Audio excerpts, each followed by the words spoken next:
I have lived long enough in this small coastal town to know exactly how quickly a gaze can become a sentence.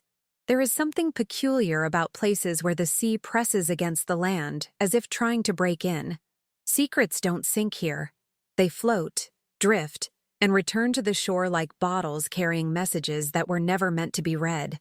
I grew used to lowering my eyes in the market, to walking with a controlled pace, to molding myself into the shape of someone who does not disturb the balance of other people's routines. At 54, I thought I had learned every lesson the world had to teach about restraint, appearance, and silence. Yet nothing prepared me for how much more exposed I would feel once he entered my story. It started slowly, the way forgotten things resurface. There was no dramatic encounter, no spark that others might point to as the beginning of something inappropriate. Only presence. A steady, calm presence that I first noticed in the corridor outside the clerk's office, then again by the old wooden staircase, and later beside a stack of case files he carried with the quiet commitment of someone who takes responsibility seriously. I remember thinking he looked too young for the weight of that job, but his movements contradicted the assumption. There was discipline in the way he held himself, an intentional stillness. He was 32, though I only learned that weeks later. At the time, he was simply the man whose eyes never lingered too long, but also never dismissed me.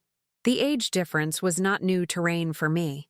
Life had already offered me experiences others chose to judge without understanding. I had long accepted that people preferred narratives that simplified the complexity of another person's heart. A woman older than the man she stands beside is rarely allowed to exist without whispers following her footsteps. That undertone shaped my past, made me cautious, made me believe that certain seasons of tenderness were over for me. And perhaps they truly were. At least until I noticed that when he walked past me, the air around us shifted as though acknowledging something neither of us had spoken. I did not expect that change. I did not invite it. Yet it came, subtle and persistent, like a tide that creeps forward without announcing its arrival. When my family's conflict forced me to set foot in the courthouse more often, I attempted to steel myself against everyone's expectations. The case had nothing to do with him. It was an old tension resurfacing, a dispute born from betrayal wrapped in financial terms. My siblings had chosen to bring our private fractures into a public arena, and I entered that building each day knowing the town delighted in watching a familiar surname crumble. The first time I felt truly seen by him was during one of those suffocating mornings when the hallways were packed with people waiting for their hearings. My chest was heavy, my breath uneven, and I tried to mask it with the posture of someone who still had control over her life. But something in my composure must have faltered, because when I lifted my eyes, he was already watching me from a respectful distance. Not with pity, not with curiosity, with recognition, as if he sensed the quiet erosion happening inside me.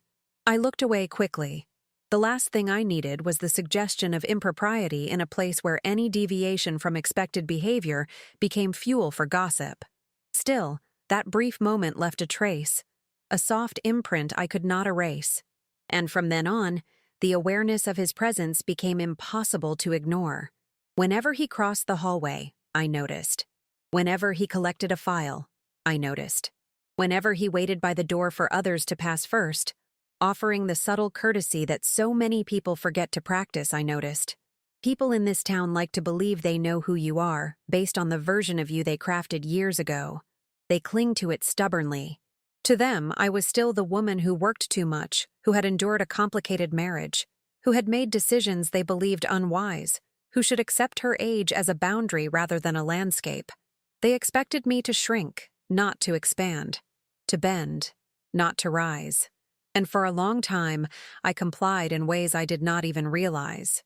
But he saw something else, something I had not dared to acknowledge in myself, a strength that had grown weary but not extinguished, a dignity bruised but still intact.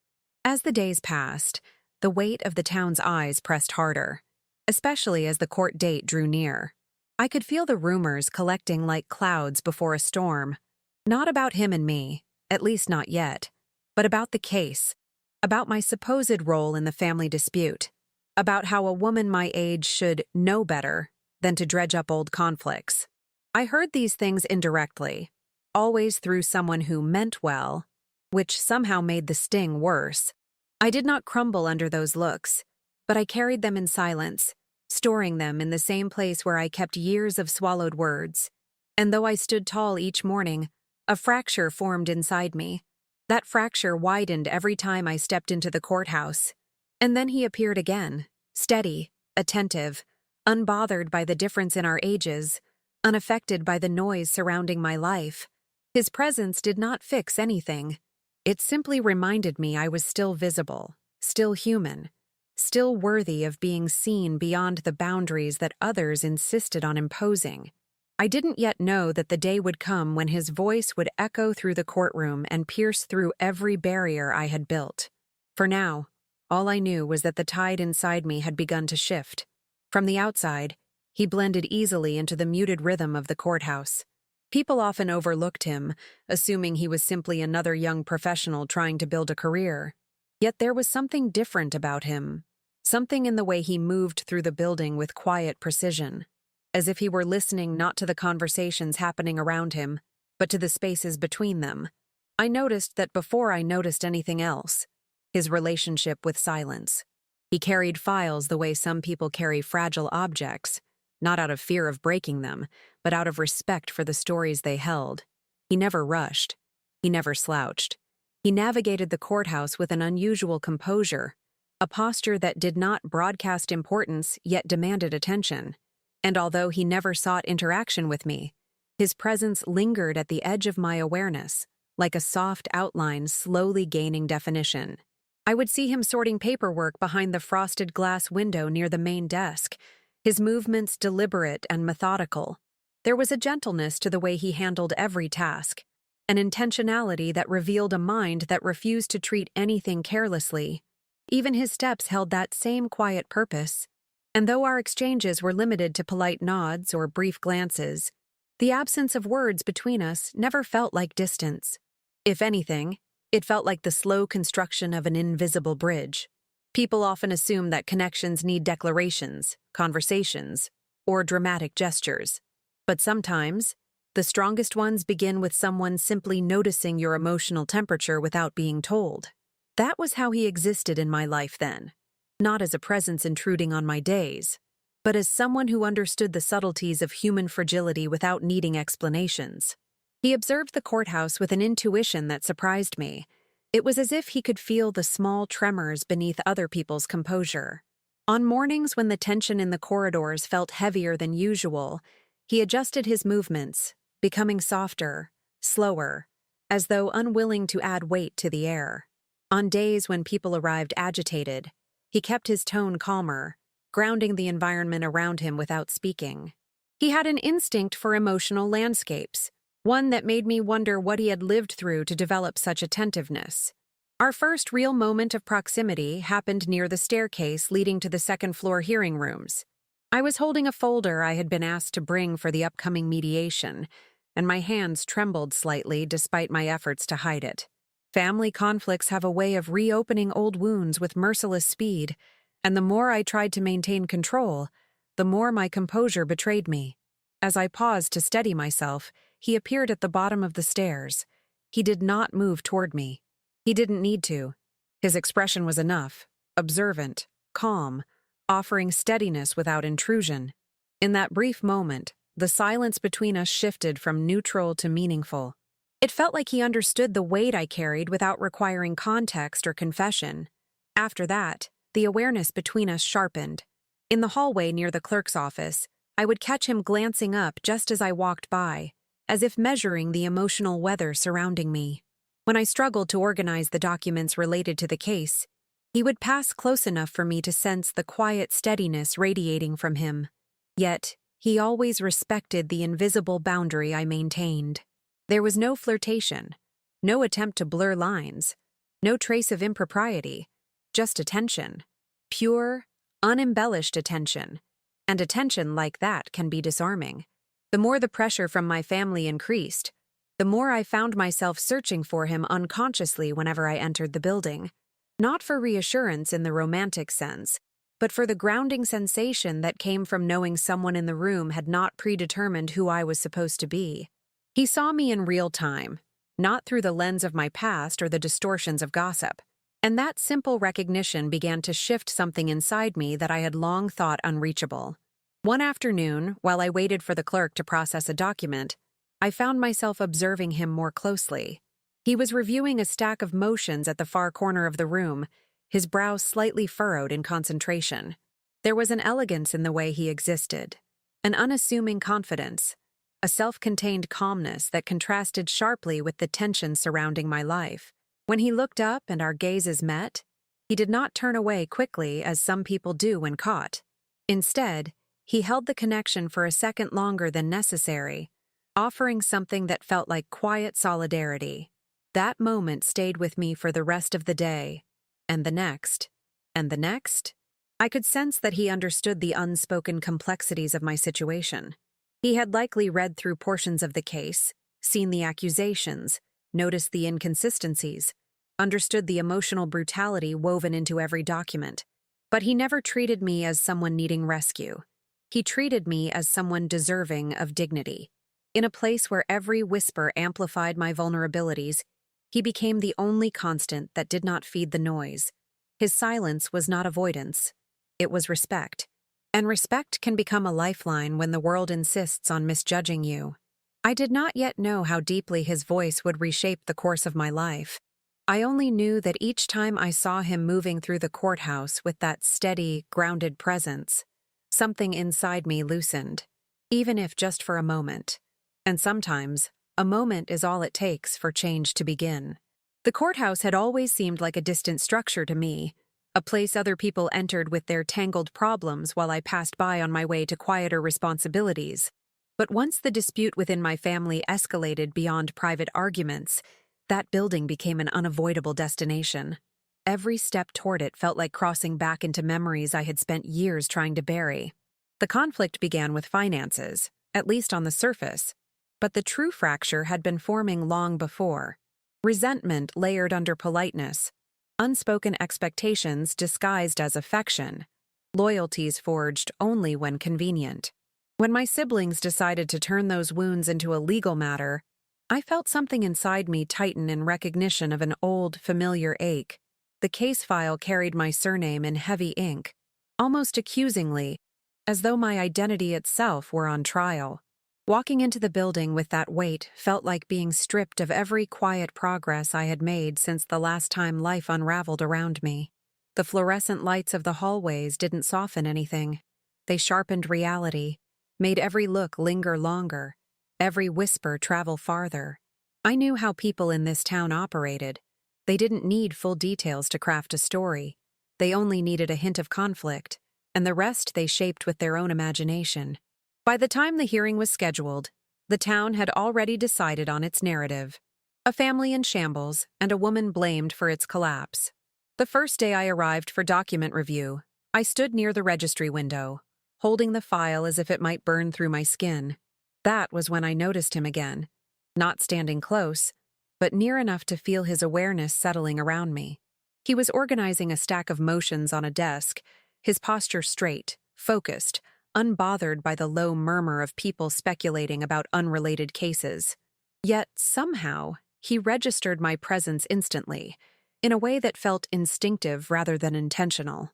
His gaze flickered toward me briefly, not with curiosity, but with understanding, as if he already sensed the turmoil weaving through my chest. I tried to steady myself.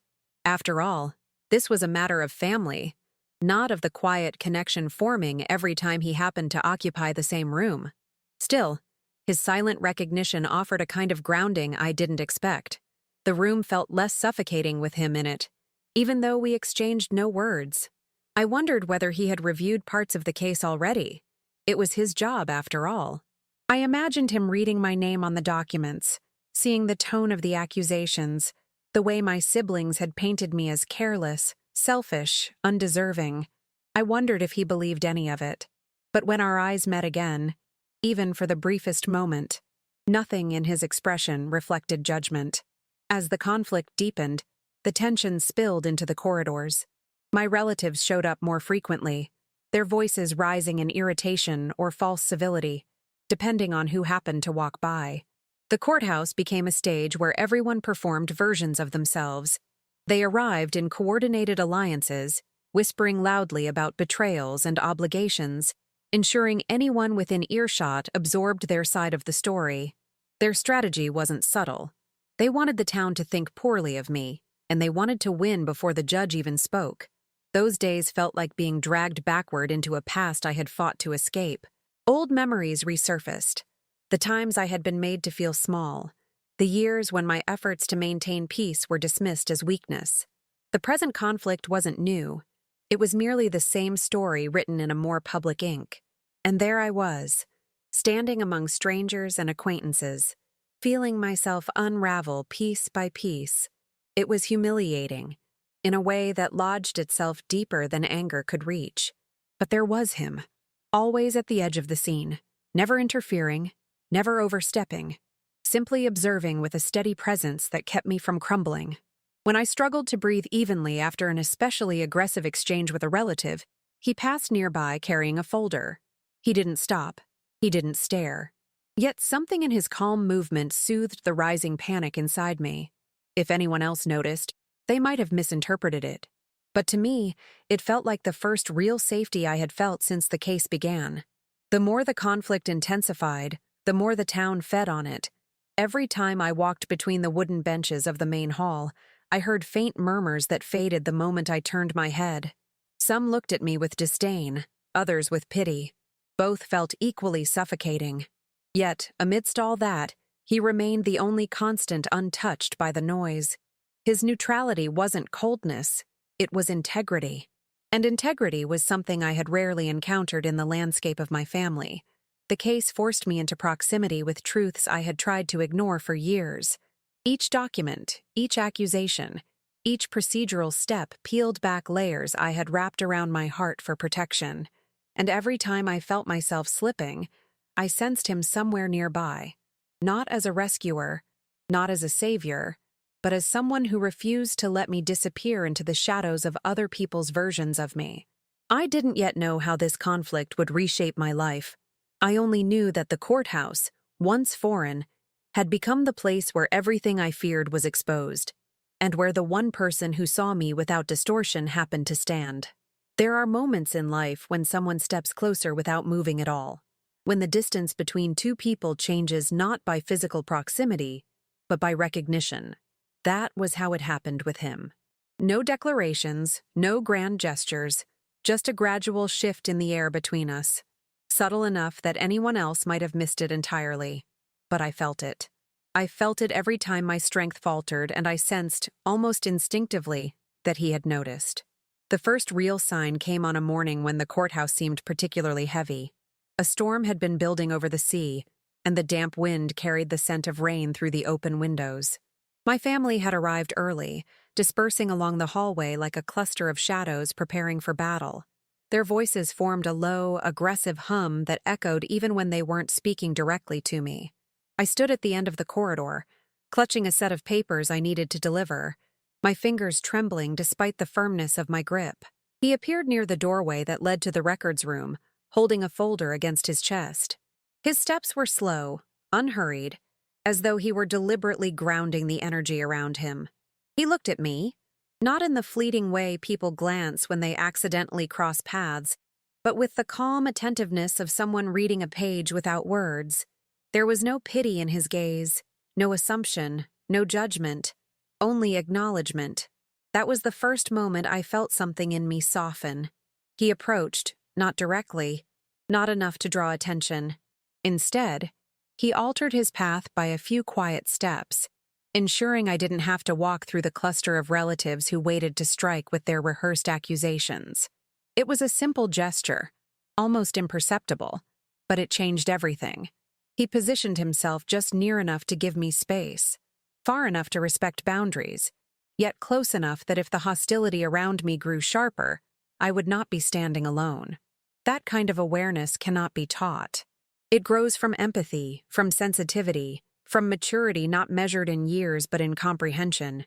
His presence became a silent shield, When I struggled with a set of confusing documents my lawyer asked me to review, he lingered just long enough that I could sense the reassurance of his proximity. He never crossed professional lines, never interfered in the case, never offered advice directly. But he guided me with gestures, pointing to the correct window when I appeared lost, subtly slowing his pace when he walked ahead of me on the staircase so I wouldn't feel rushed, holding a door without looking back so others wouldn't notice the intention behind it. Each gesture threaded itself quietly into my life. One afternoon, after a particularly painful meeting where my siblings twisted facts into weapons, I remained seated on a wooden bench long after everyone had left. My body felt too heavy to rise, my breathing uneven.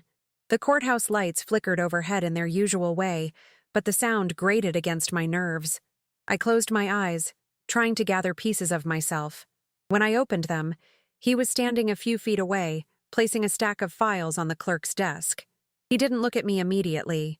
He finished his task with the same steady composure he always carried. Only then did he turn his head, meeting my eyes with a glance that communicated one thing clearly. "I see how much this is hurting you."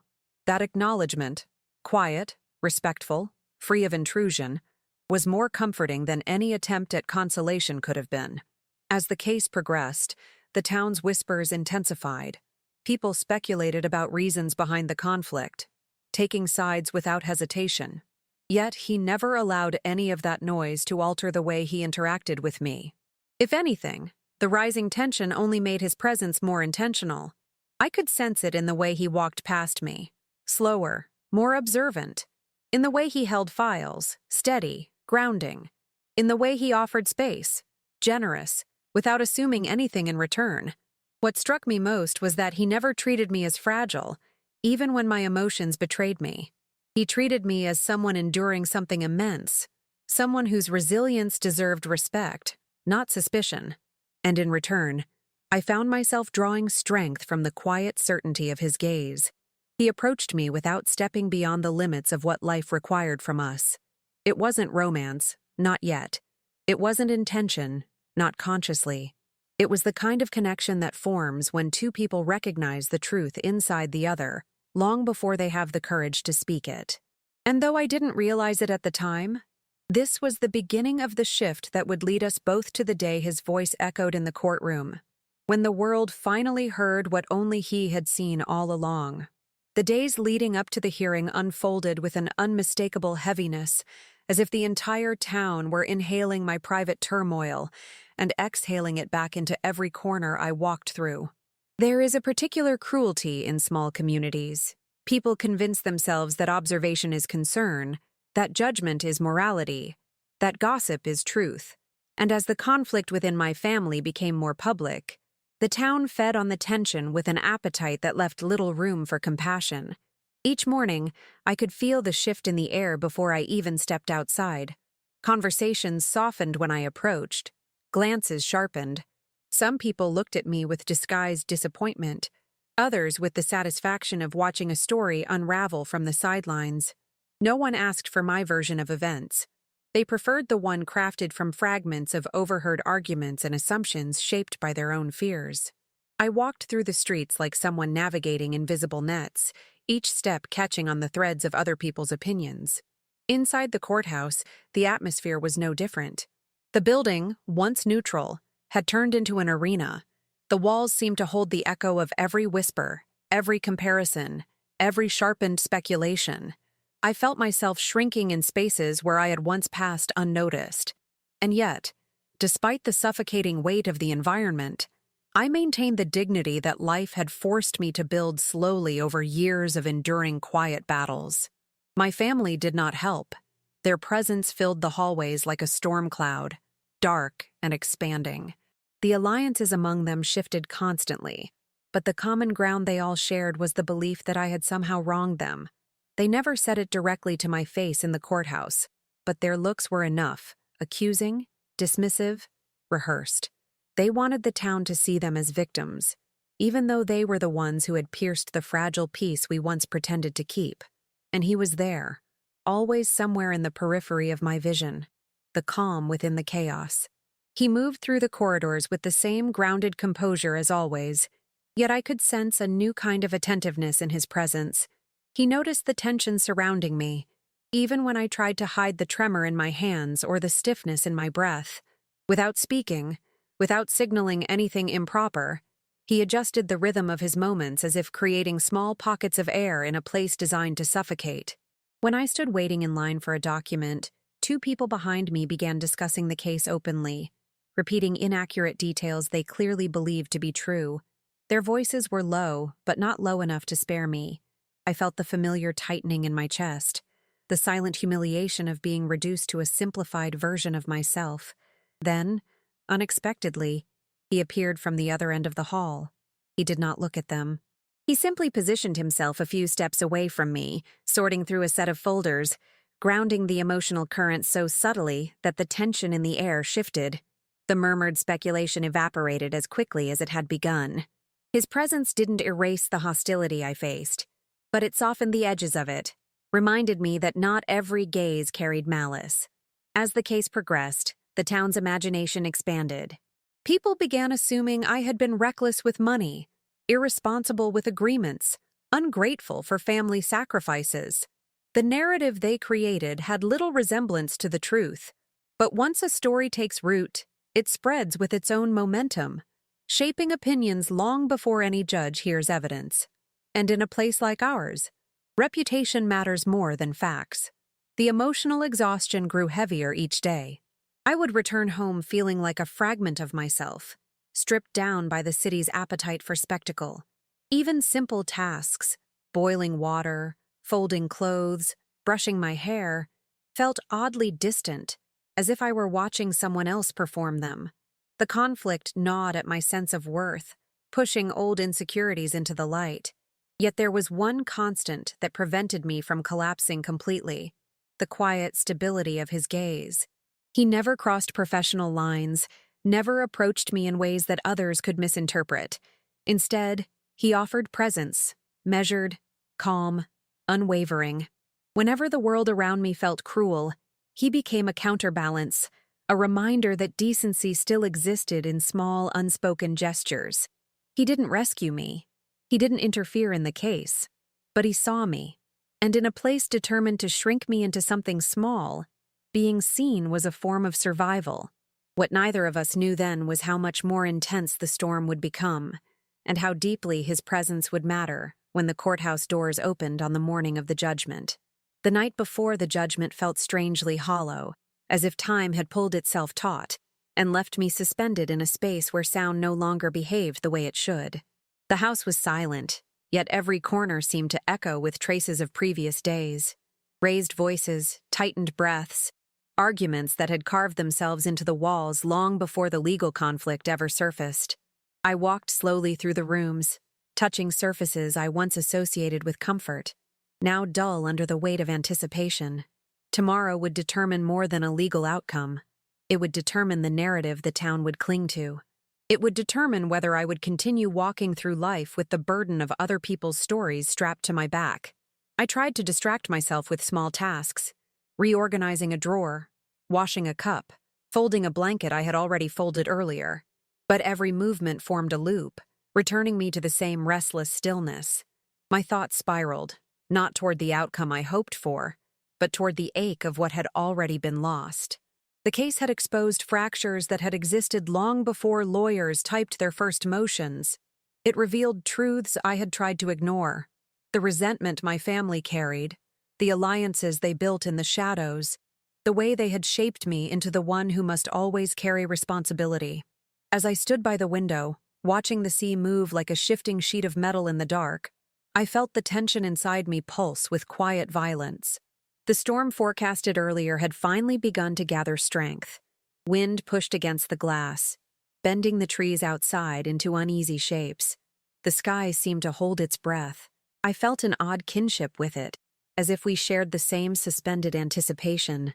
I wondered how tomorrow would unfold, how the judge would interpret the conflicting testimonies, how my relatives would perform their practiced outrage, how the town would react, how much of myself I would lose in the process. And then, unprovoked, a memory surfaced.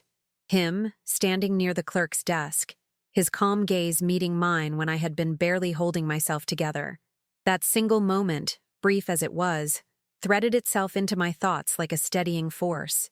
It was strange how someone who had never crossed any boundaries, someone who had maintained perfect professionalism, had become the quiet anchor holding me intact.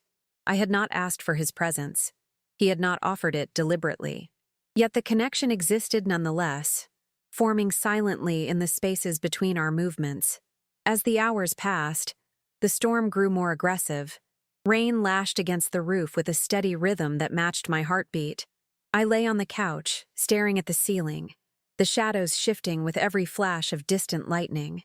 The weight of the conflict pressed heavily on me. But beneath that weight, another sensation lingered. Unexpected, soft, but undeniably there.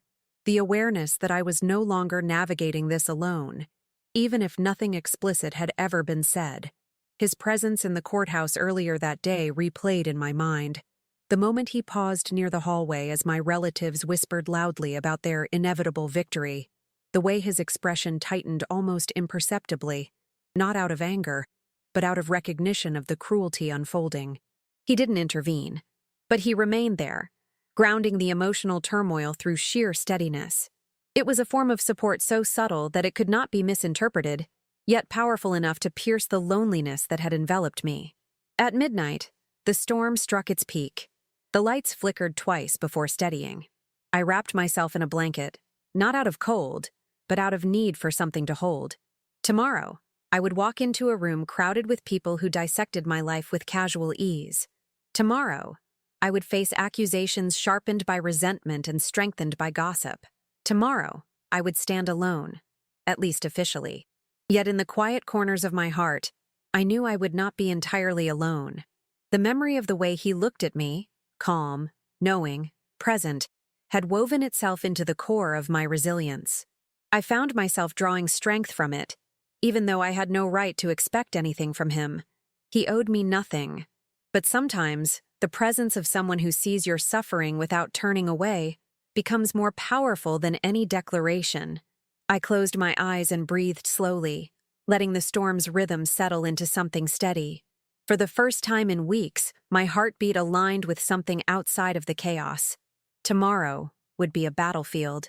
I would walk in carrying every fracture, every ache, every disappointment that had led me to this point. But I would also walk in with the quiet memory of someone who had seen me clearly, someone whose voice, though unspoken tonight, had already begun reshaping the way I held myself together. I didn't know what the judgment would bring, but I knew this. Whatever happened, something inside me had shifted, and that shift would follow me into the courtroom at dawn. Morning arrived with an unsettling clarity, the kind that makes every sound sharper and every detail unavoidable. I woke before the alarm, long before the sun had lifted itself over the water, and for a moment I simply sat at the edge of the bed, feeling the quiet tremble beneath my ribs. This was the day. The one the town had been waiting for. The one my family had been sharpening themselves toward. The one that carried the weight of every unspoken truth. I got dressed slowly, choosing clothes that felt familiar, steady, unprovocative. Something that might anchor me. Something that said nothing except that I had the right to stand where I was going to stand. Outside, the air was cold enough to sting, but not enough to numb. I walked the familiar streets with a steadiness I didn't feel internally. People pretended not to look, but I could sense their attention, the way a person senses heat without touching the flame. The courthouse stood ahead, solemn and unyielding, its large wooden doors framed by stone that had witnessed decades of other people's tragedies. Yet today, it felt as though it had been built specifically to watch mine. As I approached, my steps slowed. Not out of fear, not exactly, but out of the awareness that once I crossed that threshold, I would no longer be navigating whispers and speculation. I would be living inside them. I paused at the bottom of the steps, breathing in the cold, letting it settle my pulse. And then I climbed. One step, then another. Each footfall felt heavier than the last. The doors opened with their usual creak, but today the sound seemed amplified, echoing through the antechamber like a warning. Inside, the light felt different. bright but unforgiving, illuminating every expression on every face. My relatives had already arrived. They stood together, forming a wall of coordinated indignation. Their glances landed on me like darts, sharp, rehearsed, eager. I felt my spine straighten instinctively, as though bracing for their impact. Then I saw him. He was standing near the back, organizing a tray of documents for the morning docket. He moved with the same grounded precision as always, but when his eyes lifted and found mine, something shifted in the air. Not dramatically, no one else would have noticed, but internally, for me, the change was immediate. His gaze held the same quiet steadiness it had carried from the beginning, but today it felt infused with something deeper, something like resolve. He didn't step toward me. He didn't offer comfort. He simply acknowledged my arrival with the kind of presence that said he understood exactly what this day demanded of me. I crossed the room, aware of how many eyes followed me. I felt simultaneously exposed and strangely anchored. I took a seat near the front, placing my documents on my lap with hands that only shook once before I forced them still. The wooden bench beneath me felt cold, its edges rigid against my back. I fixed my gaze ahead, focusing on the empty judge's seat, attempting to steady my breathing, but I could sense him nearby. He moved through the room with deliberate calm, delivering papers to the clerk, arranging files, returning to his station. Each time he passed within my peripheral vision, a small thread of tension unwound inside me. Not enough to relax, just enough to keep me from breaking. As the minutes ticked by, the room filled further. Lawyers reviewing their notes, other families embroiled in their own conflicts, observers hungry for the unfolding of the town's latest spectacle. The air thickened with expectancy. I heard my relatives whispering behind me, their words sharp, their certainty palpable. I resisted the urge to turn around. I had lost too much already by giving weight to their voices. When the bailiff entered, the room quieted instantly. The shift was almost physical. The collective inhale of people preparing themselves for judgment. The door behind the bench opened slowly, and the judge stepped out, taking his seat with the gravity of someone accustomed to shaping other people's futures. And in that moment, just before the proceedings began, I involuntarily looked toward him. He was standing at his post, straight-backed, composed, attentive. Our eyes met once more, and there was something unspoken in that connection, something like a promise of truth, even if neither of us knew what form that truth would eventually take. Then the hearing began. Voices rose, accusations sharpened, papers shuffled like restless wings. My family's lawyer spoke with the polished ease of someone confident in their narrative. My name was mentioned, my choices, my supposed failures. Each word chipped at me, yet I remained still, breathing in the steady rhythm I had practiced the night before. And through it all, he remained there, not interfering, not reacting outwardly, but grounding the room with a presence so steady it felt like a lifeline. Entering the tribunal that morning had felt like stepping into the center of a storm, but the moment his gaze met mine, I realized something vital. I was not standing in it alone. The shift from formal procedure to personal assault happened more quickly than I anticipated. One moment, the judge was reviewing the file, his tone neutral, his posture unreadable. The next, my relatives' frustrations spilled into their testimonies like a tide breaking past the barriers meant to contain it. Their words sharpened into weapons, each sentence crafted not to illuminate truth, but to wound, to distort, to accuse. I sat there, spine straight, face composed, even as their voices turned the courtroom into a stage where their resentment finally had an audience. Their lawyer guided them gently at first, asking pointed questions that allowed them to paint themselves as responsible, wounded, dutiful. Then, slowly, he steered the narrative toward me. It began subtly, questions about my reliability, my financial decisions, my supposed disregard for family commitments. But soon, the tone shifted from suggestion to indictment. They spoke as though I had spent years plotting to undermine them, as though every sacrifice I had made had been an act of selfishness. Each sentence landed with surgical precision. I felt heat rising in my chest, not from anger but from humiliation. These were people who had once shared meals with me, who had hugged me on birthdays, who had relied on me during crises. Now they described me as though I were a stranger responsible for every fracture we had ever endured. The courtroom felt colder with each accusation, the walls closing in, the benches harder beneath me. I focused on my breathing, steadying it the way I had practiced the night before. Inhale, hold, exhale, hold. But the rhythm faltered when one of my siblings leaned forward and spoke with rehearsed indignation, detailing supposed betrayals that had never happened. The words felt surreal, like echoes from a distorted version of my life. I clenched my hands tightly in my lap. That was when I sensed him. Not through sight, through presence. A subtle shift in the room's energy, the same grounding force I had felt so many times before. I looked up, and there he was at the clerk's desk, standing slightly closer than earlier, his posture firm, his attention no longer divided among tasks. His gaze rested on me, not intensely, not inappropriately, but with a quiet recognition of the pain spiraling outward from the testimony. He understood. He saw what the others refused to see. Not guilt, not carelessness, not manipulation. Hurt. And somehow, knowing that someone in the room saw the truth, gave me enough strength to keep breathing. My relatives continued, their testimonies escalating. They spoke about debts that weren't mine, obligations they had invented, conversations we had never had. They twisted years of history into a narrative where I existed only as a convenient antagonist. At one point, a cousin broke down dramatically, tears falling exactly when the judge looked up, claiming I had abandoned the family during a crisis I had been the only one to respond to. The lie burned in my throat, but I remained silent. My lawyer touched my arm lightly, reminding me not to react. But still, my composure cracked for a fraction of a second. I lowered my eyes, trying to anchor myself. Then I felt his presence again. He wasn't moving. He wasn't interfering. But the steadiness radiating from him was enough to keep me from collapsing inward. He looked at me with a stillness that felt like permission to remain myself amid the noise, an unspoken assurance that the courtroom had not swallowed me whole.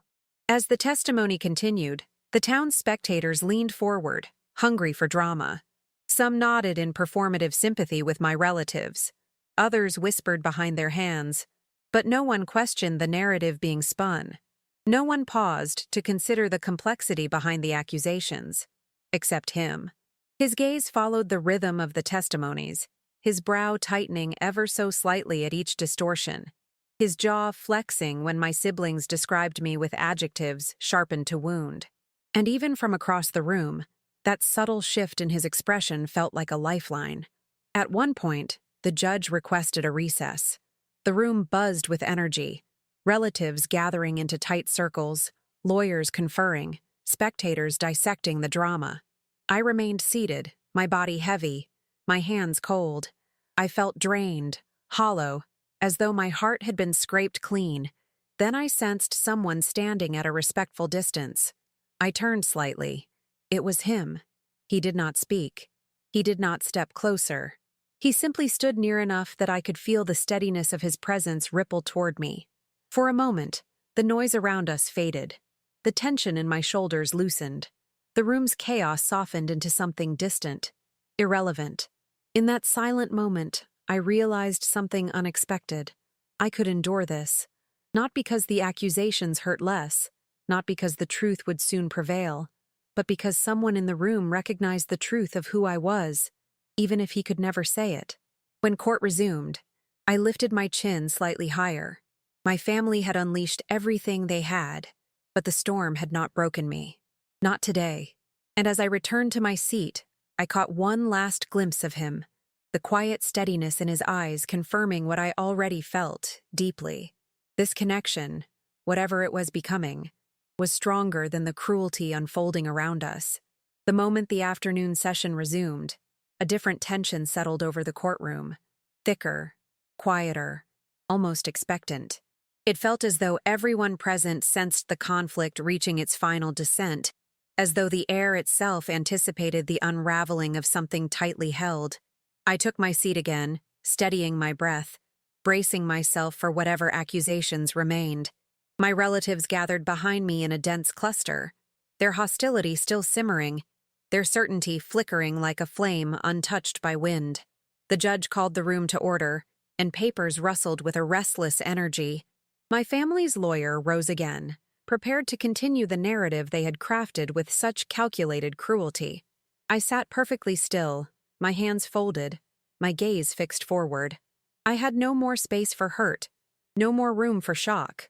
All that remained was endurance. But then something happened. Something I could not have predicted. As the lawyer began to speak, a small movement caught my attention. Subtle, controlled, but unmistakable. He stepped away from the clerk's desk. I noticed his posture first, straighter than usual, his expression composed in a way that felt deliberate. He held a set of documents in his hands, but it was clear he wasn't moving toward the judge to deliver them. He was preparing for something else. I felt the faintest ripple course through the energy of the room. He walked toward the side of the bench with a calm that cut through the tension. When he reached the designated position, he paused. Not uncertain, not hesitant, but respectful, as though acknowledging the weight of what he was about to do. Then he lifted his gaze toward the judge. "I request permission to speak." The words did not echo loudly. He didn't need volume. His voice carried with clarity, its steady tone slicing through the courtroom's collective breath. The room fell unnaturally silent, as though the walls themselves had leaned in to listen. My heart lodged itself in my throat. My relatives stiffened. Even the bailiff glanced up, surprised. The judge considered him for a moment. He was known for allowing deviations only when they served the truth. After a brief pause that stretched painfully long inside my chest, he nodded once. "Proceed." The permission seemed to change the gravity of the space around us. My pulse surged unevenly. I wasn't sure whether to brace myself or allow myself to breathe. He stepped forward slightly, still maintaining perfect professionalism. But the shift in his posture told me this was no ordinary intervention. He wasn't doing this lightly. He wasn't doing this impulsively. He was doing this because something inside him refused to remain silent. He began carefully, acknowledging his role in the courthouse, the limitations of his position, and the responsibility he carried to uphold accuracy.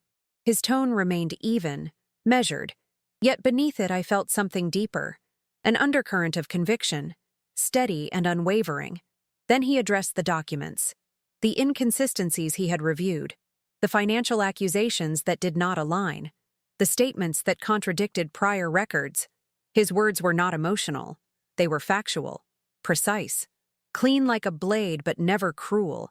Each detail he clarified struck the room with a quiet authority that could not be dismissed. He did not mention my name directly at first. He spoke of the respondent, the disputed narrative, and the documented timeline. But as he went deeper into the contradictions, the judge's expression shifted. My relatives exchanged uneasy glances. Their lawyer's confidence faltered just slightly, like fabric beginning to tear. Then he spoke about behavior, patterns of testimony, observable emotional inconsistencies, intentions woven into phrasing. He did not accuse anyone personally. Instead, he allowed the facts to reveal the truth that had been buried beneath performance. And then, finally, his words turned toward me. "She has been portrayed here in a manner that lacks foundation in the documented evidence." The air thickened, expanding and contracting around that single sentence. My breath caught. I could no longer feel the weight of the bench beneath me. His voice remained calm, but something inside it shifted, so subtle no one else might have noticed, but undeniable to me. He continued, outlining the responsibilities I had carried alone, the clarity of the financial records, the absence of misconduct on my part, the consistent reliability demonstrated in every interaction he had observed. Observed. The word pulsed through me with unexpected force. He had been watching, not intrusively, not improperly, but with a level of attention that now revealed itself as intentional in the most respectful way possible. Then, softly, steadily, he said something that made the entire courtroom still. "There is dignity in her conduct that has not been acknowledged here today." The words silenced even the whispers that had clung to the corners of the room. something inside me broke open, not from pain, but from the sudden, overwhelming release of being seen truthfully, finally, publicly, and he wasn't done.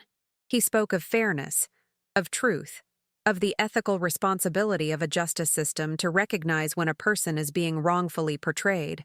He presented the facts as a mirror the court could not ignore. Then he stepped back, returning to his position with the same calm discipline he had carried from the beginning. No theatrics, no self-importance, just truth, spoken when it mattered. And I sat there, breath unsteady, heart trembling, aware that something irreversible had happened. He had not defended me out of impulse. He had not spoken to impress or provoke. He had spoken because he could not allow the injustice to continue. He had spoken for me, and the world, for a moment, felt still enough for hope.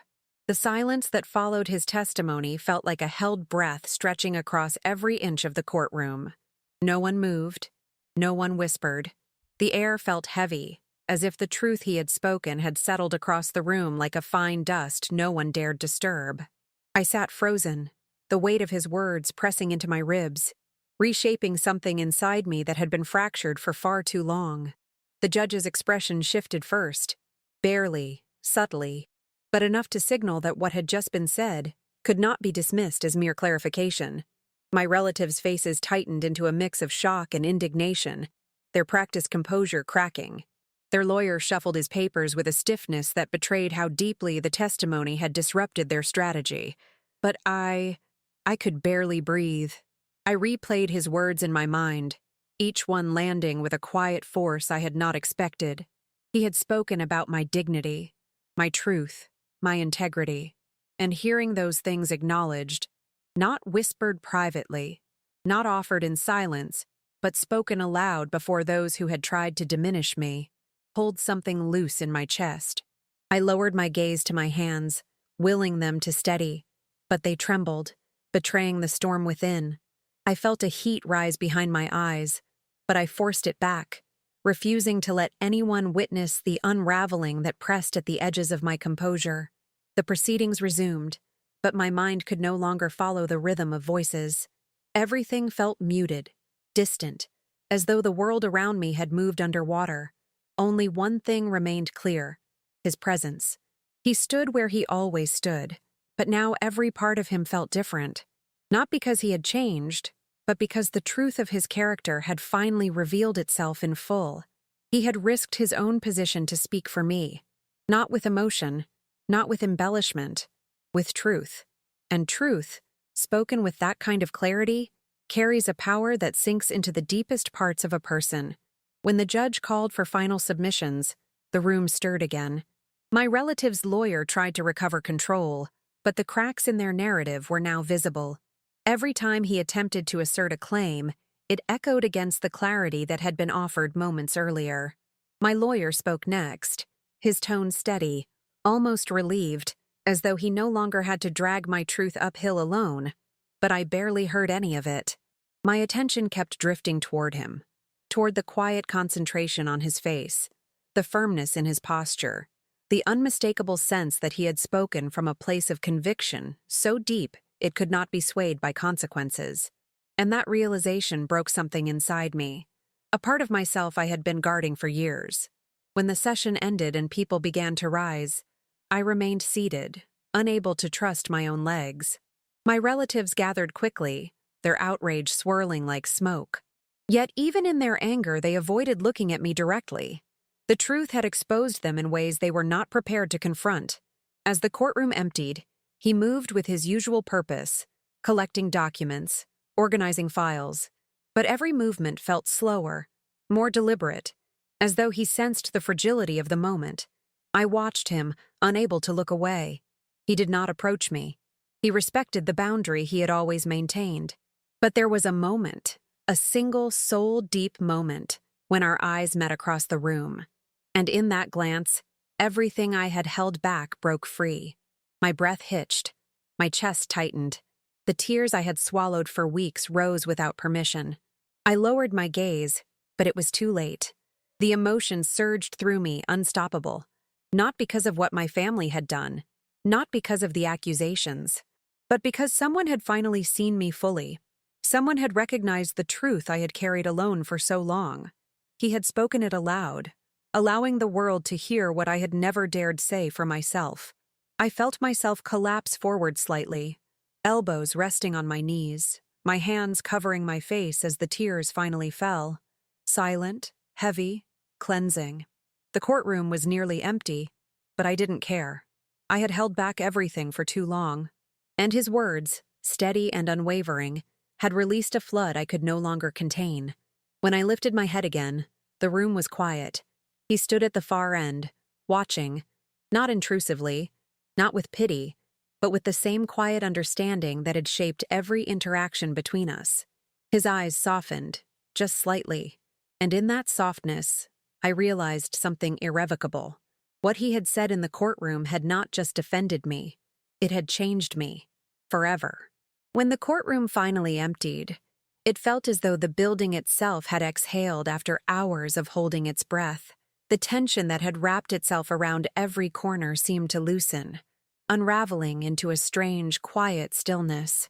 I remained seated for a moment longer, feeling the aftershocks of everything that had unfolded. My heartbeat had not yet settled. My breath still wavered. His words still echoed inside me, steady and unyielding, like a bell that refused to stop ringing. Outside, the late afternoon light filtered through the tall windows, casting soft gold on the wooden benches. The moment felt suspended, fragile, delicate, too full of meaning for me to stand up immediately. When I finally rose, I moved slowly, as though relearning how to walk inside my own life. My relatives had already disappeared into the hallway, their whispers trailing behind them like smoke. Their certainty had cracked, their confidence had thinned, and though they had not looked at me as they left, I could sense the shift in their posture, the unmistakable tremor of those who realize their narrative is no longer the only one being heard. I gathered my documents with trembling hands, not from fear, but from release. The weight I had carried for months, maybe years, felt suddenly lighter, though not entirely gone. Healing never arrives all at once. It comes in small, careful breaths. When I turned toward the doorway, he was there. Not directly in front of me, not blocking my path, not drawing any attention to himself. He stood near the side wall, sorting the last of the files with deliberate calm. His composure was the same as always, steady, respectful, unreadable to anyone who didn't know how to look. But I knew. I had learned to read the quiet language of his presence, the subtle shifts in his gaze, the almost invisible softening in his expression. He glanced toward me just briefly, and in that single glance, something passed between us, something without name, without shape, but deep enough to pull the breath from my lungs. Gratitude, recognition, connection, a truth that asked for nothing, yet spoke volumes. I walked slowly toward the exit. Each step carried a strange mix of exhaustion and awakening, a sense that part of my story had ended in that room, and another part had begun without my noticing. When I reached the doorway, I hesitated, not because I was uncertain, but because leaving meant stepping into a world that had just changed. I wasn't the same woman who had walked into the courthouse that morning. I wasn't the woman who had braced herself through accusations. I wasn't the woman who swallowed her truth in silence. I was someone who had been seen. Outside, the wind swept gently across the steps, carrying the distant scent of the sea. The sky had begun to shift into a soft evening blue, tinged with fading sunlight. People moved about the street in their usual rhythm, unaware of the transformation unfolding quietly inside me. I stood there, letting the breeze cool the warmth still lingering on my skin from the tears that had fallen earlier. A few moments later, I heard the courthouse door open behind me. I didn't turn immediately. I didn't need to. I knew the rhythm of his steps now. Calm, measured, intentional without ever being intrusive. He paused at a respectful distance, the space between us filled with an unspoken understanding neither of us rushed to define. I finally turned my head. He stood there, hands loosely at his sides, posture relaxed but attentive. His expression held none of the formality he had worn inside the courtroom.